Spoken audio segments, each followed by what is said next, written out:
শুষ্ক মৌসুমেও সড়কে জমে আছে পানি, খানাখন্দে হয়ে উঠেছে চলাচলের অনুপযোগী। গেল ১০ বছরের বেশি সময় ধরে এমন অবস্থা নড়াইল শহরের রূপগঞ্জ বাজার এলাকার ব্যস্ততম সড়কের।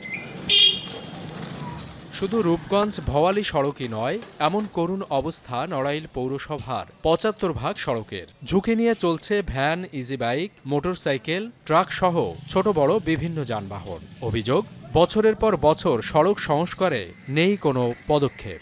রোড ঘাট সব জায়গায় হলো খুঁচা এবং সব জায়গায় হলো খারাপ। এই গাড়িগুলা চালাতে পারছি না, ভাঙ্গে চলে যাচ্ছে প্রতিদিন। যেখানে 5 মিনিট যাত্রী বাড়ি সে জায়গায় যাত্রী আসছে 1 ঘন্টায়। বারবার বলার সত্ত্বেও পৌরসভা কোনো কার্যকরী পদক্ষেপ নেয় নাই। রাস্তা খুবই দ্রুত সংস্কারের জন্য আমরা কর্তৃপক্ষের কাছে বিনীতভাবে অনুরোধ জানাচ্ছি। পৌর কর্তৃপক্ষ বলছে, বাজেট স্বল্পতার কারণে সড়কের এমন অবস্থা। বরাদ্দ অনুযায়ী পর্যায়ক্রমে সড়ক সংস্কারে কাজ করা হবে।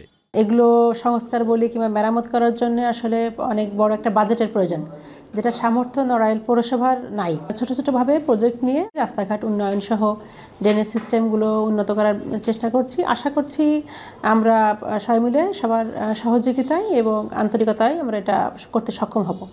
প্রায় ১.৫ লাখ মানুষের এই পৌরসভায় সড়ক আছে ৩৭১ কিলোমিটার। এর মধ্যে ১৭৭ কিলোমিটার সড়ক কাঁচা, আর ১৯৪ কিলোমিটার সড়ক কাগজে কলমে পাকা হলেও বাস্তব চিত্রটা অনেকটাই ভিন্ন।